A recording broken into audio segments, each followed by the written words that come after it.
Hello and welcome to Agents of Nonprofit. My name is Alexander Lapa, and I'm here to speak with everyday superheroes helping nonprofits. Joining me today is Julie Edwards to talk about thanking your donors. Julie, welcome to the show. Thank you, Alexander, for having me. So, Julie, I'm curious to know, what is your superhero origin story? My superhero origin story. Okay.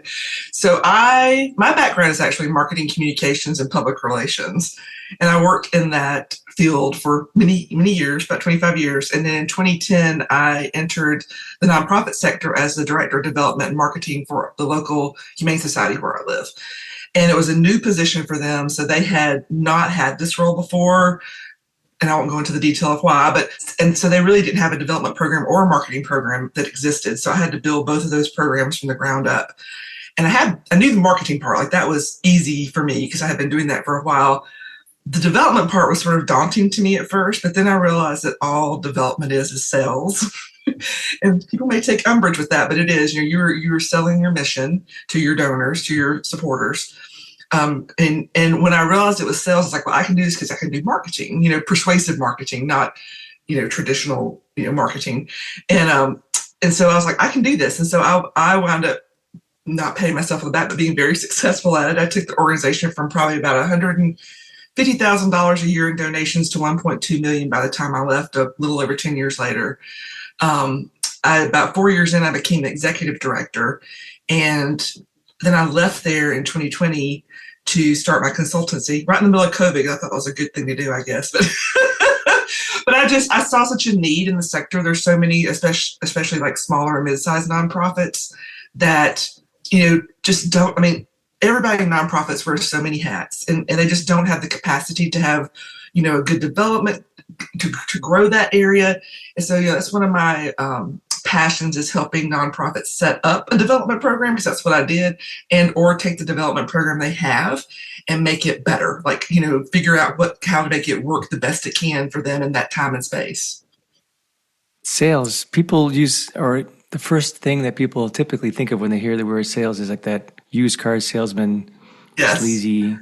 But we do sales every single day, everybody, all the time. We're always trying to sell something, whether it's an idea or a principle Exactly. or a program or selling someone on the idea of becoming a donor. So I think I'm hoping that we can at one point get past that stereotypical image and realize that sales is just part of our culture. And then the better we can embrace it, the more we can understand that it is part of our fabric.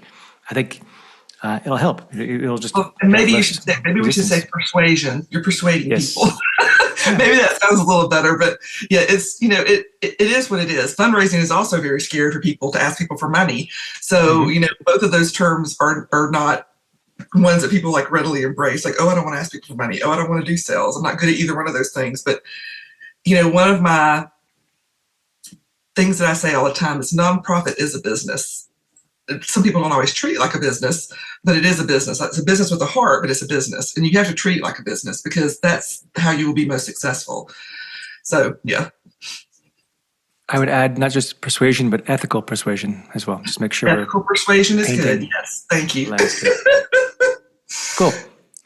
One thing I really appreciated in our pre-conversation was you had some really cool ways of approaching donor relations and whatnot. But before we get into some of the details of this, I was hoping you could I like starting high level and working our way to those details. So how would you define donor relations in general? Like, what does it mean to build a relationship with a donor? Well, and that is it. You're building a relationship with your donor. But the more important part of the equation is the maintain part, because you can build a great relationship, but if you don't maintain it, just like a marriage, a friendship, anything else, it is going to sour and go bad, right? So that is the part I feel like if nonprofits do get the building part right, they forget the maintaining part. And it does have to be a consistent effort. And so, that is build and maintain, and maintaining relationships with your supporters. And that could be, potential supporters, people that are currently donating to you, in-kind supporters. It's a realm of supporters, right? So it's not just, the people that are giving you cash gifts or money gifts. And so, you do have different constituencies, different donor groups you need to build those relationships with. And those relationships may look different with all of those groups. there may be some similarities and there may be some differences.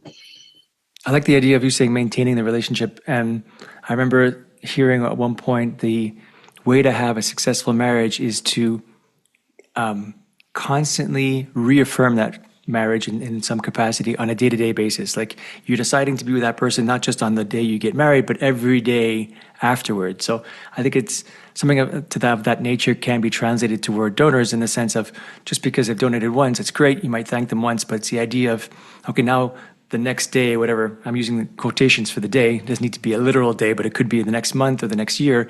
You are rekindling and reestablishing and reconnecting that donor to your organization. As humans, and then hopefully as an organization, we're constantly growing and evolving, right? So your organization is going to grow, and at the same time, your donors are going to be growing and changing as your organization is growing and changing. So, your strategies that you use to relate to them, to build those relationships, and also the way they want to be related to, I guess is the way to say that, may change and evolve over time. So as well, because they may change their donorship, for lack of a way to say it. They may start out as a monthly donor, and at some point maybe they become a major donor. So again, you're going to have different relationships with different donor groups in the way you steward them. And again, your organization is going to change, the donor is going to change.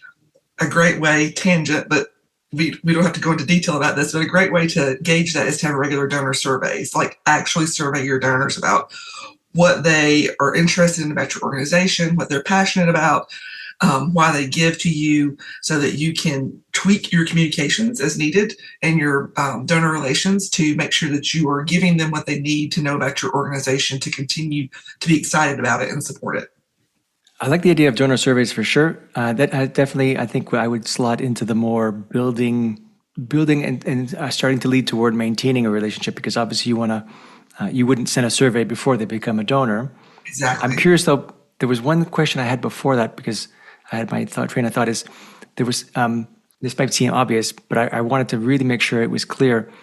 You wrote in one of the articles you shared with me how holding on to the donors you have should be your number one priority. And I thought that was very striking, because that's a very, like, number one priority is, there's only one, right? So the question I had is, why? Why is it, because that kind of paints the bigger picture of the whole conversation here is this, there's a real critical need to do this, and here is why.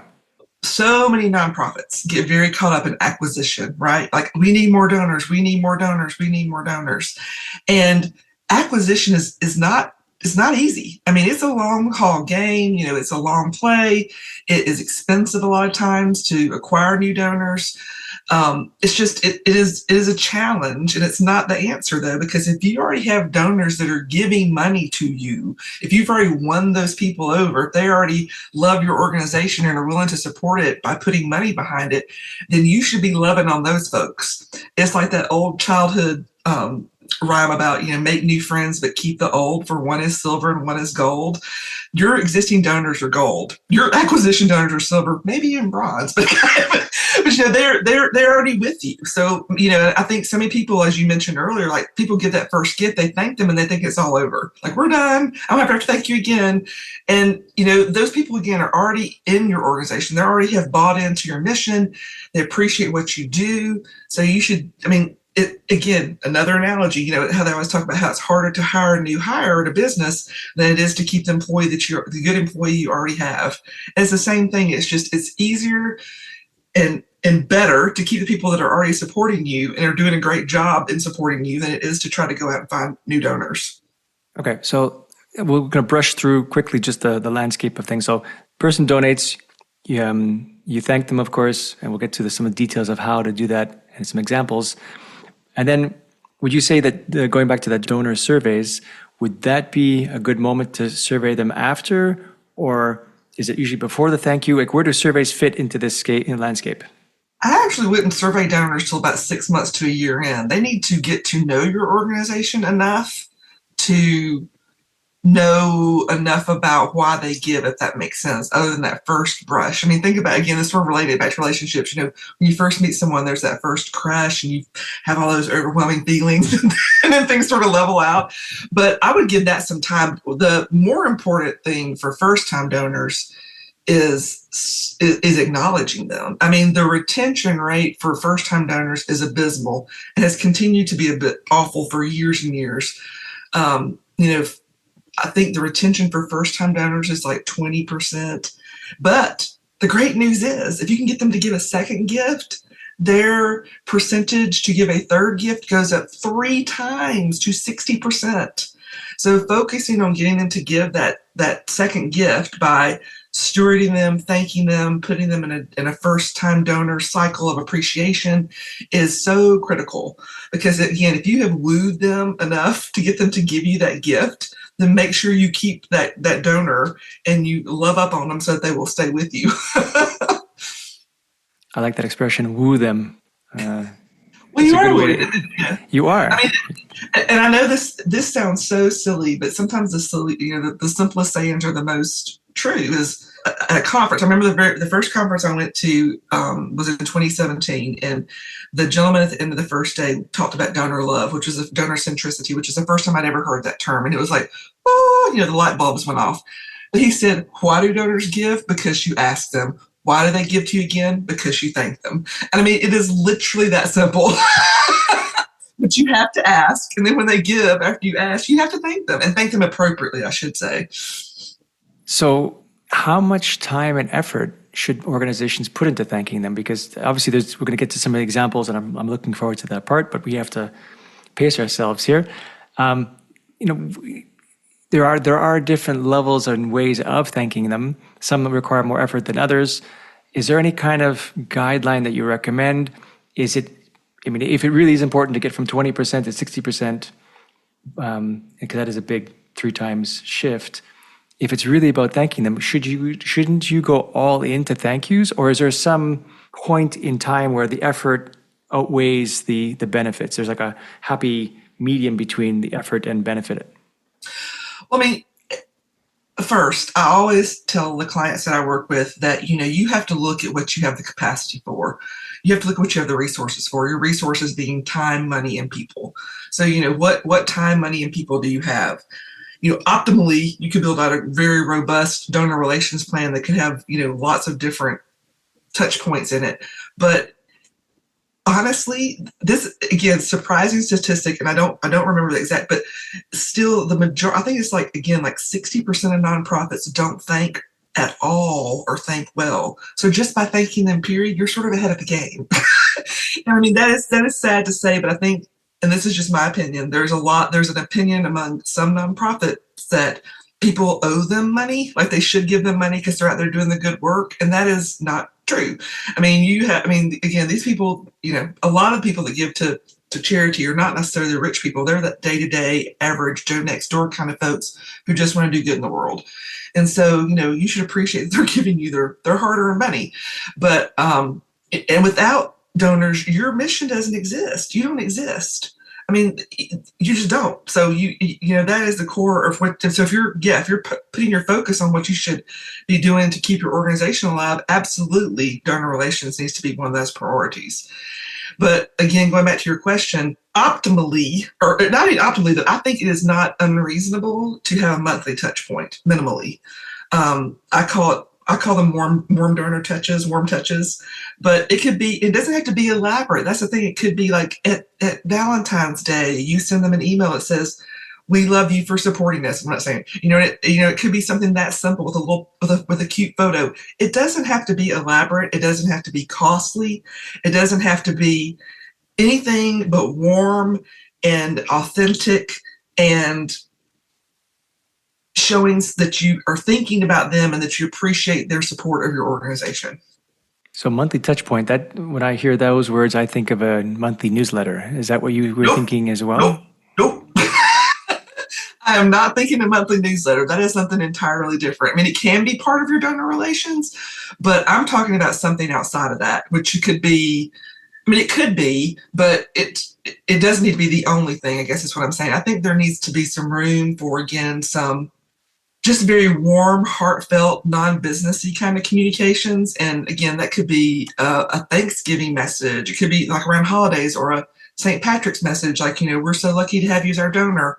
Or it could be if you are able to track it like an acknowledgement of their first gift, happy anniversary of your first gift to us. We so appreciate you. I mean, there's lots of different things you can do that, again, are very different, but are not super business-like. I think, newsletters also are just a lot of people don't read, people don't want to open their emails, but, if you can send them, again, if you are animal welfare or kids, I don't know what your organization is, but here's a cute picture of a puppy with a kissy face on it, and you're like, oh, little Bobo sending you love for Valentine's Day. I mean, it's simple, it's quick. Somebody opens it, they get a smile, they feel good inside. That's the kind of reaction you want. I don't know that newsletters make you feel good inside. I'm really talking more about things, if possible, that sort of get that sense of literally awe and awe. Yeah, the way because obviously my engineering brain is kicking in, or technology for the side of technology. So the way I see newsletters in general is that it's news, right? You're sharing news about the organization, updates, and so forth. Versus this is a separate list. It's a donor segmentation list based on certain other attributes, but that doesn't need to be and shouldn't be anything related to what the newsletter is talking about. It should be much more, like you said, warm, authentic, and appreciative of what they've been doing. And I like that anniversary. This is your anniversary of your first year's gift or first gift. That is a nice little touch to it. That puts it. I mean, they can be, of course, the same person can be on the newsletter and on this appreciation list instead of a newsletter. But the idea is that they have very different purposes, and the tone, like you said, it should be very different. It sounds like. It's their anniversary. But the thing about it too is in your newsletter, you're laughing. In your newsletter is also, to a certain extent, everything that you do should have some element of donor relations in it. And let me try to explain that. So let's say, like when I work with my clients, I think some people try to cram too much into their monthly newsletter. And I just think it needs to be three things. And usually it needs to be like a program related update. So some program or service that you're doing, right? Maybe some upcoming event or something that you're doing, publicly, community outreach, whatever that looks like. And then maybe the third thing is a report back to donors, like maybe on a previous campaign or something that was done. But all three of those could also have an option to acknowledge donors. So let's say you're saying, the first one, programs and services. Oh, we just expanded our XYZ program into 2 more areas. And then you end it with, we couldn't do this without you. If we didn't have the money from donors, we wouldn't be able to do that, right? So you still put a thank you in there at the end. The second one about an event, please come out to our gala next month. We're going to be raising money for XYZ. Without you there, we can't do what we need to do. So, when we appreciate your past support at the gala, whatever that looks like. The third one, is a report back. Okay, last month we had our year-end campaign and we raised over $80,000. Y'all are so awesome. We can't believe that our, donors are so great. So even within the newsletter, when you're telling the news, you can still use that as an opportunity to thank donors and report, to thank them. So I've never let an opportunity go by to thank donors. And again, that's also just the building of this. Like it needs to be a mindset within your organization that wherever, without like being, it doesn't have to be not elaborate, it's not the word I'm looking for, but like overdone. But the mindset is that everything that we put out into the world, social media, newsletters, whatever, needs to have, if possible, think about how can we incorporate an element into this that thanks or acknowledges or reports back to our donors. Because again, they're your lifeblood. They're the ones that are making your mission possible. To share a personal story, my therapist recently said that I should be looking for opportunities, like actively looking for opportunities to thank people. This is something that I've realized I don't do enough. I just assume certain things, and to be actively looking to see, when you can say, you don't want to say thank you when it's not appropriate. Of course, you can't be overly saying thank you every second sentence. But the idea is being more attentive to a moment where you can say, even if it's a small thank you, if they do a gesture, bring you something, I don't know, whatever the context is. But I thought that story clicked into my head at the moment you said it, is because every opportunity that makes sense to do so, if there's a way you can say thank you that makes sense to do so, It sounds like you should be doing that. Like that's really what you're aiming for. I mean, you want it to be like just you don't think about it. Like it comes to a point where it's just part of what you do as an organization, that it's just part of your fabric, that, you're consistently, thanking donors and reporting back to them and acknowledging their support. And and honestly, that's what our organization got to. And I was very proud of that. And it takes a minute sometimes to get people in that mindset, and typical philanthropy mindset, but I think it's more of a donor relations mindset, to get your whole team on board. But over time, it just naturally starts to happen. And I think part of the reason it naturally starts to happen is that your team, either consciously or unconsciously, starts to see the benefit of it, the reward of that. But I will tell you, donor relations is not necessarily a short-term thing. It took about a year, because we came back from that conference I was talking about earlier, and we changed everything about the way we stewarded donors, right? I mean, we totally sat down and said, okay, what are we going to do? And we didn't, we built on that plan over the years, but over 4 years, we increased our fundraising by 300%. And I will say, because this is why I will die on the hill of donor relations, that I would bet 80% of that was because of the donor relations changes we made. But, we totally changed the way how we looked at that. But it took about a year, about eight months to a year, to start seeing the benefit of that. Because again, it's you got to get your team used to doing it correct, to doing it consistently, and your donors to seeing it consistently. And, and again, they may not consciously think, oh, this organization is thanking me all the time. It's going to make them feel good. A warm and fuzzy feeling you get. Yeah. The wooing again. The wooing. Okay, so I think we've prolonged it as long as possible. Let's get into some of the details of some very specific ways we can thank donors. And there's one way I want to start with, because I was pleasantly surprised how simple and touching it was. If you could talk about the rock story. Oh, yes. So I wish we were on video so I could show you, but one of my best friends was an ED, and that's how an executive director, and that's how we met.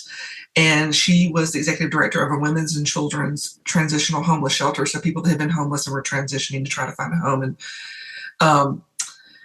it was literally years ago. It was probably 8 or 9 years ago. And we support each other financially. So when she had a campaign, I'd make a donation. She often made a donation if I had a peer-to-peer fundraiser for my organization. So we support each other in that way as well. So one day she walked into my office with this rock, and it was just a landscaping rock. I don't know, it's probably 3 inches by 2 inches, 4 inches by 3 inches. It's not very big. You can buy a bag of them at Home Depot for $9. And she gave it to me. She's like, I wanted to give this to you as a thank you. So she had the children that were in her shelter paint all these rocks. And the rock, just to sort of give you a visual descriptor of it, it has a sun on it, the sun, and then the rock is blue and it has the sun on it. It says, be the light, which, is a saying of, be the one that makes the world brighter and better, right? I love that. I still have that rock. I'm sitting here right now at my desk in my home office, and the rock is on my desk. I have taken that rock I keep it all the time. And it's so simple, so easy, low cost. I mean, you can buy a whole bag of these rocks from Home Depot for probably way less than $20, maybe less than $10. You get some craft paint, some brushes at the dollar store, and if you have adults or children or, summer camps, whatever, and you have any volunteers that you have, right? Maybe if you're volunteers that could do that. So we stole that idea, and I told my organization, and I told her, I'm taking this idea. So we had summer camp every year in June and July at the shelter and at the Humane Society. And we went and bought rocks and bought paint, and we would have the summer campers, one day, one of their crafts was they painted rocks, and they put "You Rock" on there, and they would put a little paw print, paint a little paw print on there. And then we got little craft boxes and put some shred in them, and we put the little rock in there and we take it out to donors. I mean, it had to be, obviously we weren't shipping these to donors, so it was more like local donors, but we would take it out to donors and give them to them. And again, it is something people cannot buy. It is very warm and touching, especially if it's created by someone, they put their hands on it. But again, it's for your organization. It can be very low cost, very reduced labor if you're getting volunteers or, maybe the people that you serve to help do that. And, and so it's just, but it's such a, oh yeah, it's a great, I mean, yeah, that was one of my Just favorite things. yes. Yes, just yes, just Just yes. yes. Go to Home Depot right now. Don't pass go. Or Lowe's, but anyway. No, I love it. I saw The Rock as well. You showed it to me. So yeah, I thought that was brilliant. And to your point, can't buy warm and touching, low costs, low labor, especially if you get child labor. but it's genuine. It's like this is you can't you, it, this is unique and it's not something you do see every day. The only drawback I can ever see with this is you can't, like you said, mail it. But to me, that's Well, not there must be other. So let's go maybe to the next. If there's other strategies, one thing we know that you can mail. yeah. And the other thing that we did, we would go buy inexpensive canvas panels and again, non-toxic craft paint. And we would take our dogs and cats that we had there in the shelter that were waiting to be adopted, and we would do like this paw print art, right? Mm-hmm. And we'd sign on the back, we'd make it super sort of cutesy, like fun, like, by Bobo, age 3, tabby cat or whatever. And you could mail those because we would like little ones, like 4x6, like photo size, if people remember what photos are. But anyway, so we could mail those to donors. And then we also would have our campers do artwork. And we would have them actually do artwork for the holidays. And then we take that artwork and turn it into holiday cards. We also, another great thing to do, and again, this may depend on your mission, but we would take photos of our animals and we would go into Canva, which, is a desktop graphic program and free to nonprofits. For those of you who don't know, I think everybody knows about Canva, but I always find somebody who doesn't. And we would like lay over like many thanks or you're awesome or whatever, like little clip art over the photo.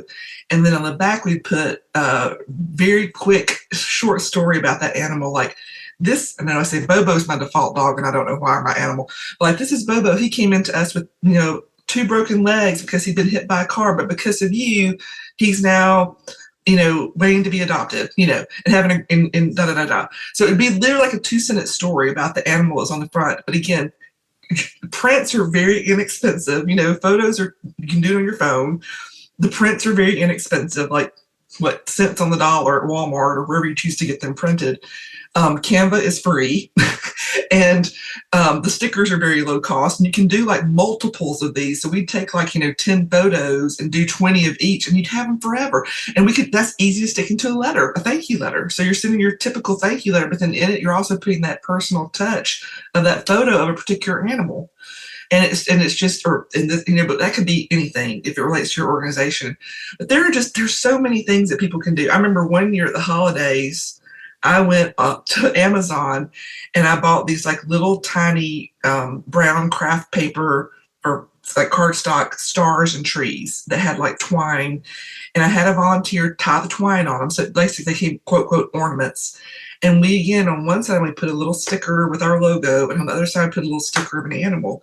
And we could easily, again, stick those in our holiday thank you letter and send them out. I had people freaking calling me going like, are there more of these? Can I buy them? And it was literally like, I don't know. Again, the stickers were not that expensive. The little ornaments from Amazon were like, $6 for 200 or something ridiculous. And again, I had volunteers tie the twine on and put the stickers on. So it was no labor to my team. And, again, it was just something that was very simple, that was mailable, easy to send. Another one of my favorite things we did is I bought these puzzles that were 4x6, again, mailable. And they actually came in an envelope.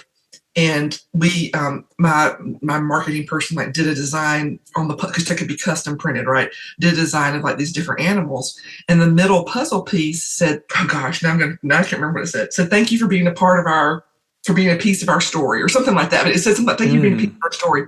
And so we mailed that puzzle out to folks that were like donors over a certain level. And people, again, loved that. They were calling me like, can I get another one of these? Because I want to like tape one together and hang it on the wall. But then like, I want to keep the original one. And, and they were like $1 a piece. I mean, they weren't very expensive again. So it's just, there's just so many things out there. Sometimes you have to think a little creatively. But again, just even photos or stickers or artwork created by maybe, again, the people you serve or the animals you serve.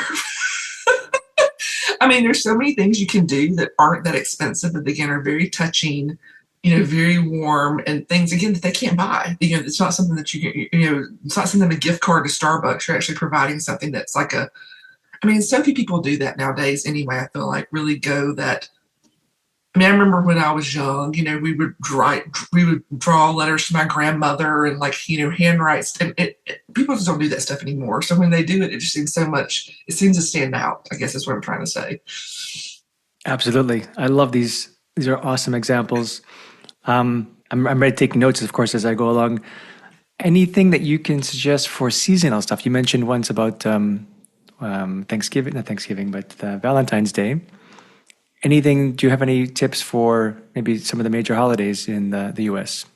I mean, and certainly for like the Christmas holidays, again, going back to the little ornament we did, that we sent out. And I think I put, we put in the letter, the thank you letter at the bottom, we're like, P.S. enclosed in this, your thank you letter is a small ornament from from our animals or whatever. We see them make it cute. And we're like, please hang it on your tree to remind you of how awesome you are. Something like that. I don't remember what it said, but it's something like that, right? So they knew why they were getting it. But again, like if you have any I'm trying, like if you serve people that have the ability to do any kind of artwork or craft like the rock, that you can make that be anything. Like you could do the rock for Valentine's Day, right? I mean, you could put little hearts all over it. So you can take any of these, I think, and adapt them to any particular holiday that you want to. But even just sending, again, if you have children or even adult, people that you serve or volunteers, they can make like those old fashioned heart that you cut out of construction paper, Valentine's. Yeah.